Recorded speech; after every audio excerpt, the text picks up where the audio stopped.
Nipsey Hussle dropped a visual album. I guess well, when I say him, I mean his estate. Dropped a 10-year anniversary album of the Marathon Project.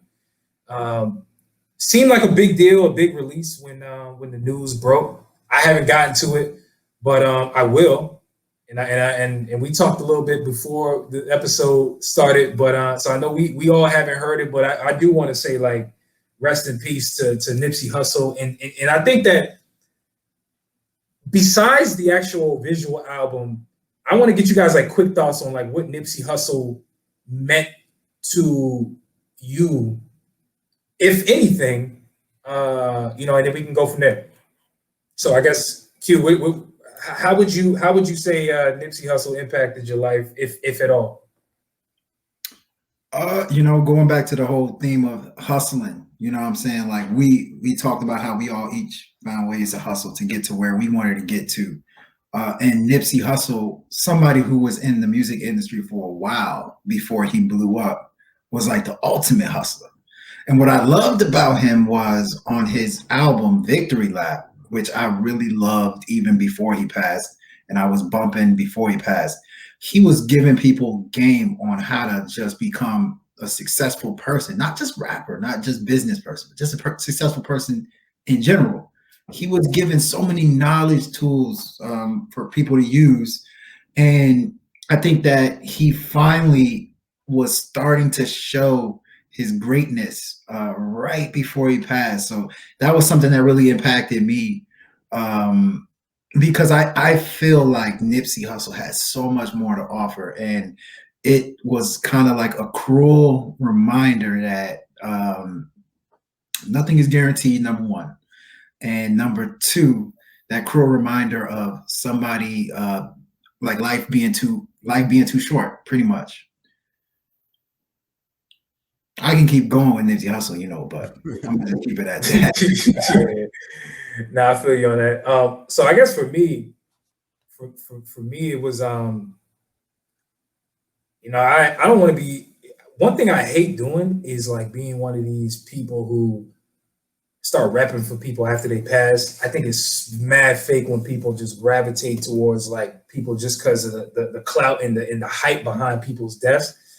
So with that being said, I wasn't the biggest Nipsey Hussle listener before Victory Lap. I'm gonna be straight up. Like, I didn't hear the Marathon album. I was familiar with him as a rapper. I was familiar with his work. I heard him on verses here and there when he would collaborate with like Rick Ross, Stally. And every time I did hear his verse, I was like, damn, who is this dude? Like, I know him, never heard a full-length project, but I think that when Victory Lap dropped, it seemed like it was a moment that not only he was waiting for, but like, I guess I was waiting for, where I could feel compelled enough to listen to a full-length project of his, and I was not disappointed at all. Like, for real. Like, I really played that album out while he was alive to the point where I was like, damn, yo, like, what have I been missing? Mm.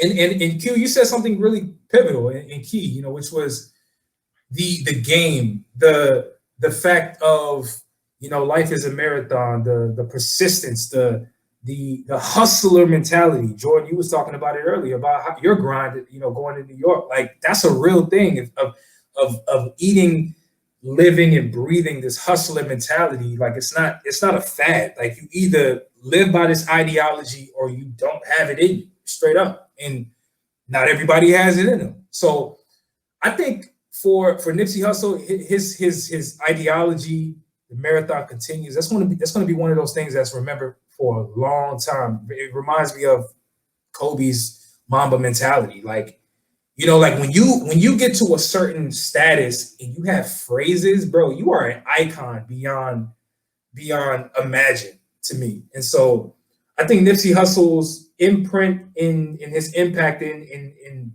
rap, but really in the world is felt. And so, yeah, man, the marathon continues, man. Like, listen, I ain't even gonna front. I have a marathon in my damn Twitter name because of Nipsey Hussle. Like, his death impacted me, and I was like, damn, I gotta get on my shit. I gotta start living and breathing and dying behind the stuff that we are creating, because it's important. If it's not important to you, why should anybody else care? And you're not gonna get it overnight, but bro, like if you persistent enough, good things will happen. So that's really what Nipsey's, I think his message really made me feel. So yeah. Yo, I feel like it's very similar to you.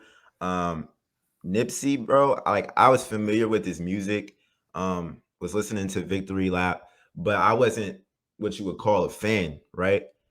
You know what I'm saying? And hindsight is always 2020. So like when he did pass away, I had to go back and look at like what he did and what kind of person he was.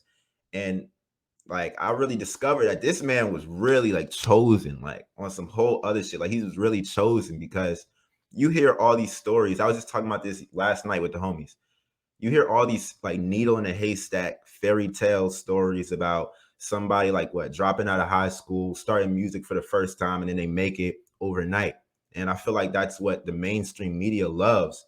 But Nipsey Hussle, he really like got it out the mud. Like he's putting in work, all these albums that aren't really getting noticed. He's selling his own albums on the street. You know what I'm saying? And I feel like that's what's real. Like that's the stuff that people don't want to show. Like Nipsey really set the blueprint for, you know, normal everyday people that are really trying to get it, but they're not having this overnight success, like this needle in a haystack career. You know what I'm saying? And I just feel like, you know, even with this visual album and stuff that might come out later on, I think it just shows that everything we do while we're alive, we need to like just think about our purpose, our legacy, what we want to bring to this earth. Because Nipsey could have quit. Like Nipsey could have, you know, said, you know what, this isn't working out. You know, people aren't listening to my music. I might not be as hot as I thought I was, and then just let it go. But then he would have never impacted me, you, or you know what I'm saying? And so it really takes like getting out of this like self-centered bubble and really think about, you know, the people you can impact, you know. And unfortunately, you know, when he passed away, a lot of people like did start to pay attention to what he was doing, but I think that was all divine, like just a part of his purpose. So rest in peace to him, for real. That's a perfect point, man. Like, Facts. you know, and so just to kind of add on to what both of y'all said, is, you know, there was something about him that like when he rapped, he knew he was great. You know, it's funny because when I used to listen to Victory Lap, I used to tell Uch this all the time. I got like Rick Ross, like deeper than rap,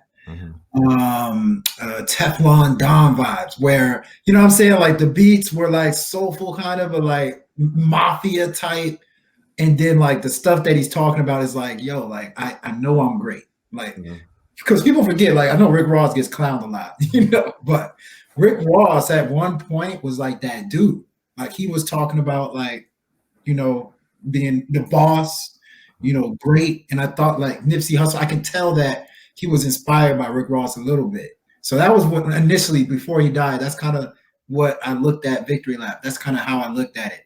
And, you know, from there, I can tell that he still knew he was great. Like he, and to me, that's one thing that people I think got to take away is that like, even if you're not great at something, convince yourself that you're great at something. And it's your artistry is gonna hit people differently. And I think that's one of the main reasons like it hits different, because he comes across as great, point blank, period. Like yeah. Only a few rappers. No, you're right. Rappers have, to me, only a few rappers give me that type of great impact. Yeah, I really got. I think the biggest thing, like, and I mean, we could talk about this all day, but we should definitely move on. But I do want to say like one last thing, which is like he definitely gave me goosebumps, but it wasn't only for his rapping ability, which was pretty damn good. Like if we're getting at, see, there's two ways to assess rap, in my opinion, multiple actually, but the two that I look at in particular is your technical ability, meaning how do you flow, how do you rhyme on a beat. How do you use metaphors? Can you switch in and out of pockets in a beat? Like picking beats. That's one side, which I think he had down pat. But the other side is making people feel something with your words. And he had that a lot.